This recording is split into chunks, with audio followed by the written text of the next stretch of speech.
سورۃ الجن۔ اللہ کے نام سے جو سراسر رحمت ہے، جس کی شفقت ابدی ہے۔ انہیں بتاؤ اے پیغمبر کہ مجھے وحی کی گئی ہے کہ جنوں کی ایک جماعت نے اس کو سنا تو اپنی قوم سے جا کر کہا، ہم نے ایک بڑا ہی دل پذیر قرآن سنا ہے جو ہدایت کا راستہ دکھاتا ہے، سو ہم اس پر ایمان لے آئے ہیں، اور اب ہم ہرگز کسی کو اپنے پروردگار کا شریک نہ ٹھہرائیں گے۔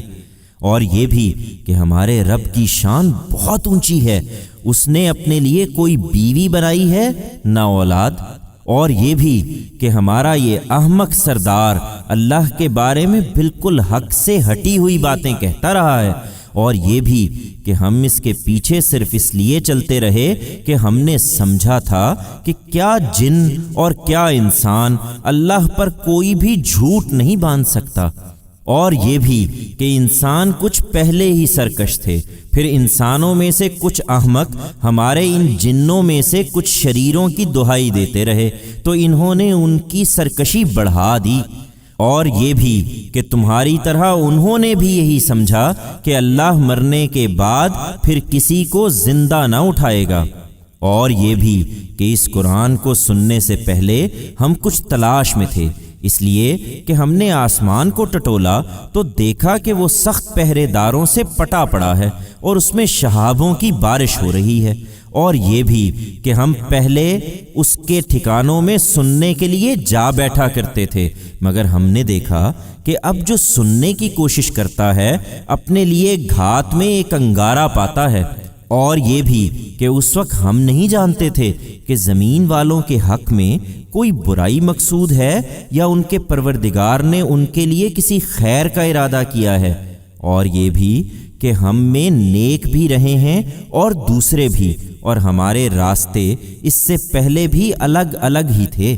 اور یہ بھی کہ ہم کبھی سرکش نہ تھے، ہم سمجھتے تھے کہ اللہ کی گرفت سے نہ ہم زمین میں کہیں جا کر نکل سکتے ہیں اور نہ آسمان میں کہیں بھاگ کر اس کو ہرا سکتے ہیں۔ اور یہ بھی کہ ہمارا یہی خیال تھا جس کی بنا پر ہم نے جب ہدایت کی یہ بات سنی تو اس پر ایمان لے آئے۔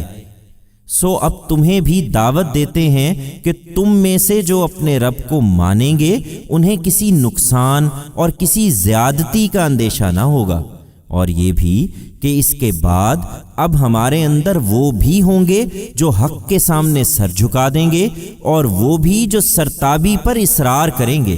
سو جنہوں نے سر جھکا دیا انہوں نے راستہ پا لیا، اور جو نافرمان ہوئے وہ پھر دوزخ کا ایندھن ہو کر رہے۔ اور ان سے کہو اے پیغمبر کہ مجھے یہ وحی بھی آئی ہے کہ تمہاری قوم کے لوگ اگر توحید کی سیدھی راہ پر قائم رہتے تو ہم انہیں خوب سیراب کر دیتے، اس لیے کہ اس میں انہیں آزمائیں۔ اور ہمارا فیصلہ ہے کہ ان میں سے جو اپنے پروردگار کی یاد دہانی سے منہ موڑیں گے انہیں وہ ایسے عذاب میں داخل کرے گا جو برابر چڑھتا جائے گا۔ اور یہ بھی کہ مسجدیں اللہ ہی کے لیے ہیں، اس لیے ان میں اللہ کے ساتھ کسی اور کو نہ پکارو۔ اور یہ بھی کہ جب اللہ کا یہ بندہ اس کے گھر میں صرف اس کو پکارنے کھڑا ہو جاتا ہے تو لگتا ہے کہ یہ اس پر ٹوٹ پڑیں گے۔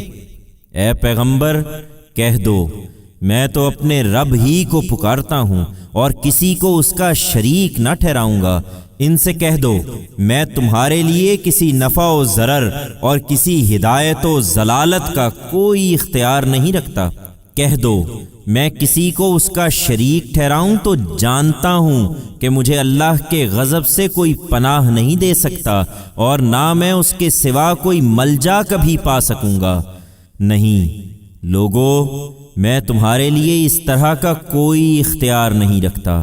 میرا کام صرف یہ ہے کہ مجھے اللہ کی طرف سے پہنچانا ہے اور اس کے پیغامات تمہیں دینے ہیں۔ تاہم یاد رکھو کہ جو اللہ اور اس کے رسول کی نافرمانی کریں گے ان کے لیے پھر دوزخ کی آگ ہے جس میں وہ ہمیشہ ہمیشہ رہیں گے۔ یہاں تک کہ اپنی قوت کے زوم میں مبتلا یہ لوگ جب وہاں اس چیز کو دیکھیں گے جس سے انہیں خبردار کیا جاتا ہے تو اس وقت ضرور جان لیں گے کہ کس کی مدد کمزور اور کون گنتی میں تھوڑے ہیں۔ کہہ دو، میں نہیں جانتا کہ جس عذاب سے تم کو خبردار کیا جاتا ہے وہ قریب ہی ہے یا میرا پروردگار ابھی اسے کچھ اور ٹالے گا۔ یہ غیب کی باتیں ہیں اور اس غیب کو وہی جانتا ہے اور اپنا یہ غیب کسی پر ظاہر بھی نہیں کرتا۔ رہے وہ جن کو وہ رسول کی حیثیت سے منتخب کر لیتا ہے، وہ اپنی طرف سے کچھ نہیں کہہ سکتے۔ ان کے آگے اور پیچھے تو وہ پہرا لگا دیتا ہے تاکہ معلوم رہے کہ انہوں نے اپنے رب کے پیغامات پہنچا دیے ہیں اور وہ ان کے ماحول کو گھیرے میں اور ان کی ہر چیز کو گنتی میں رکھتا ہے۔